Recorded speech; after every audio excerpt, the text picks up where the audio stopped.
apples. We Brits are quite discerning when it comes to our favourite fruit. Can you name any apples without looking? Cox. Bramley. Braeburn. Jazz. Granny Smith. Green and red. Okay. Can you name some different varieties of lemon? No. I don't know. I didn't know there were different types. So loads of different types of apple. How many different types of banana can you name? I can't name any bananas now. So how come there are so many different varieties? I've come to West Sussex to meet a fella who's really into apples. Over 25 years, Paul Barnett has been building up a little collection. What's going on here? That's my apple display. Holy cow. How many you got? 380 on display here. Wow, that's astounding, actually. But how has he got so many and all ripe at the same time? You must have a massive orchard. Most of the collection comes from this one big tree on the lawn here with 250 different varieties on that. What? Really? It's like the faraway tree, isn't it?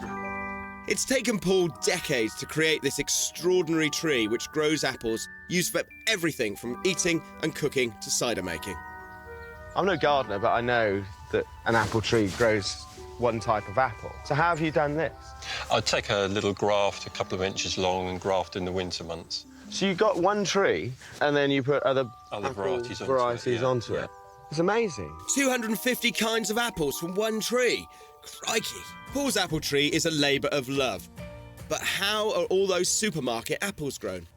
So I've come to East Malling Research Centre to find out a little bit more. The team here are on the cutting edge of horticultural science and have revolutionised the way the world grows apples. Hello. Hello, welcome to East Malling. Feli Fernandez and her colleagues are geneticists and pioneering fruit breeders. Okay. Have a bite, tell me what you think. What's that called? At the moment, it hasn't got a name, it's only a number. They develop new apple varieties for our supermarkets. I like that. And if you like it, we must be doing something right. Surprisingly, they don't design these apples to be grown from pips. Just like Paul, they create perfect apple trees by attaching one cutting to an existing plant. This is Tilly. Hello, Diddy. Hiya. Nice to meet you. And you?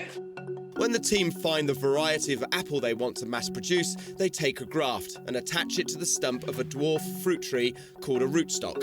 So this is the rootstock here. Yeah. You're kind of almost getting a perfect marrying the match. two together, yeah. That. It's not bad. It's not bad. The graft will fuse onto the dwarf rootstock and then be planted out in the orchard. I'm very pleased with that. Let me show you what it boils down to in terms of what rootstocks do for trees. OK. By grafting all our favourite varieties onto dwarf rootstocks, they can produce normal-sized fruit on much smaller trees. I mean, they're pretty small, aren't they? They need to be. That's allowed the industry to go from the traditional apple orchards, ladders for picking, whole massive trees with actually very little yield per hectare, to the modern orchards that you have at the moment, with very compact trees that can be picked from the ground for high productivity per hectare. Thanks to the work here, apple producers have increased their yields tenfold. But the real secret lies beneath these little trees. So, come on in. Now we're going to go down into the bunker. Oh. Come on in. This is the root lab. These tunnels have been built underneath the orchard. And hopefully Like a massive there'll be wormery. something to see when I do this. Can you see the lines? We've got one here. Here, under these special lights, scientists study the root systems without disturbing them, examining their depth and span and ability to absorb nutrients. And with this data, they have developed super rootstocks, which means we're spoilt for choice in the supermarket. The research that made that possible has been immensely valuable to the industry, apple industry worldwide, to the tune of over £8 billion. Really? Yes. 8 billion. Hell of a lot of money for some roots. There is more to the apple tree than meets the eye.